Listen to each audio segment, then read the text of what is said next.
Hi friends, ఈరోజు అయితే నేను ఎగ్ టమాటా కర్రీ వండుతున్నానండి. పోపు గింజలన్నీ మిక్స్ అండి. కొంచెం ఉల్లిపాయలు వేసాను. నెక్స్ట్ పచ్చిమిరపకాయలు, ఉల్లిపాయలు,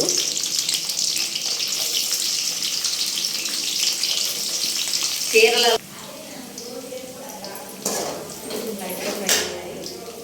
కొంచెం పసుపు వేసుకోవాలి.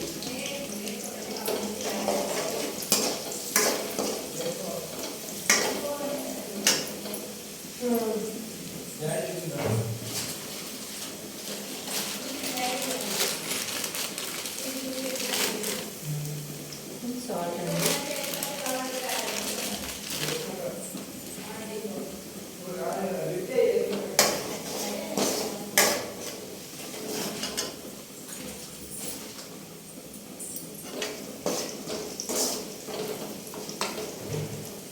నెక్స్ట్ మనం కట్ చేసి పెట్టుకున్న ఉల్లిపాయలు, టమాటాలు వేసుకోవాలి. ఇవి బాగా ఫ్రై అయ్యాయి.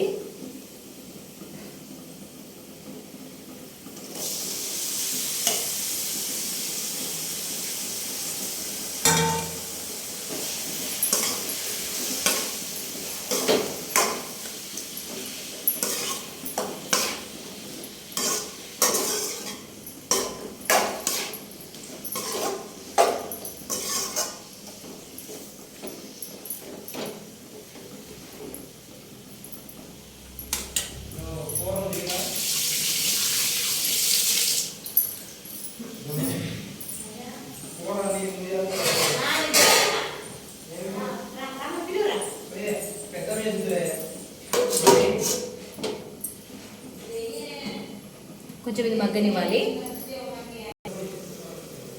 ఎలా ఉందో చూద్దాం. ఇప్పుడు టమాటా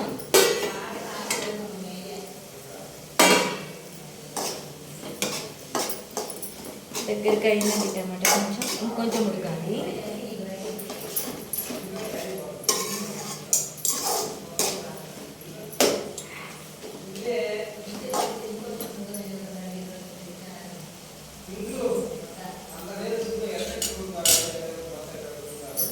ఇప్పుడు మనం కొంచెం కారం వేసుకోవాలి.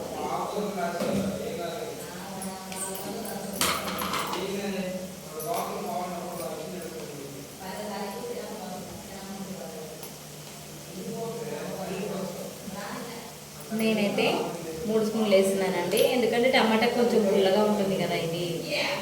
అందుకు మీకు ఎలా కావాలంటే అలా వేసుకోవచ్చు.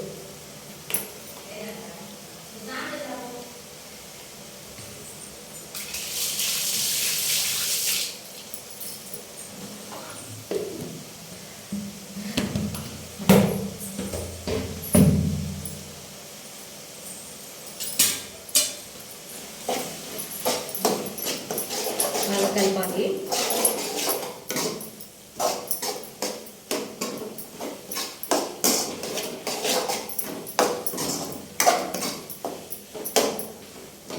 కోసేపు మూతేసి మగ్గనిద్దామండి.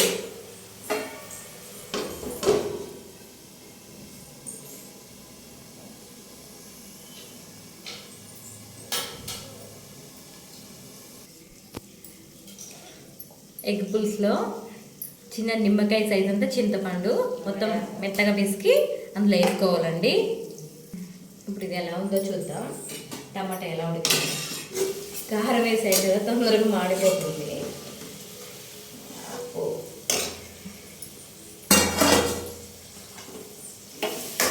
ఖచ్చితంగా దగ్గర కొంచెం మాడిందండి.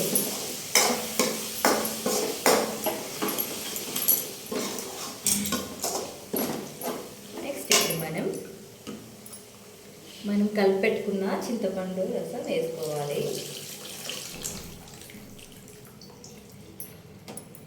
బాగా కలుపుకోవాలండి.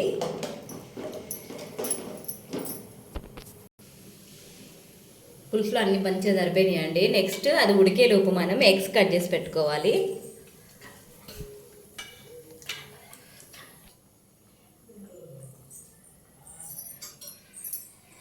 ఎగ్స్ ఇప్పుడు కట్ చేసి పెట్టుకోవాలి.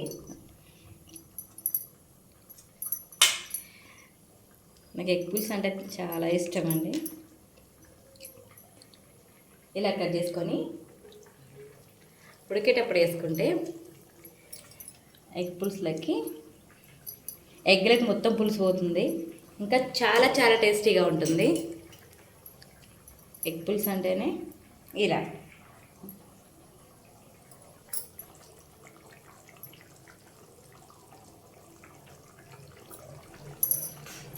నాలుగు గ్రేప్స్ కూడా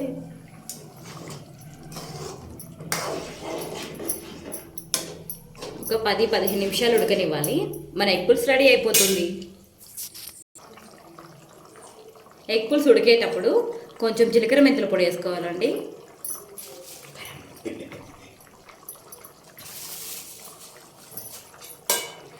ఎగ్ పులుసు రెడీ అండి. హాయ్ ఫ్రెండ్స్, మా ఎగ్ పులుసు రెడీ అయిపోయిందండి. చూద్దాం రండి.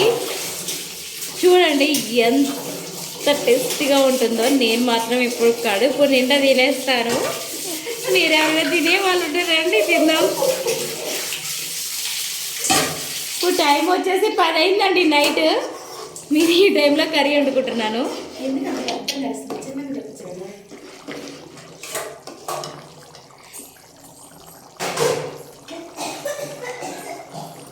ఎగ్ పులుసు సూపర్గా ఉందండి.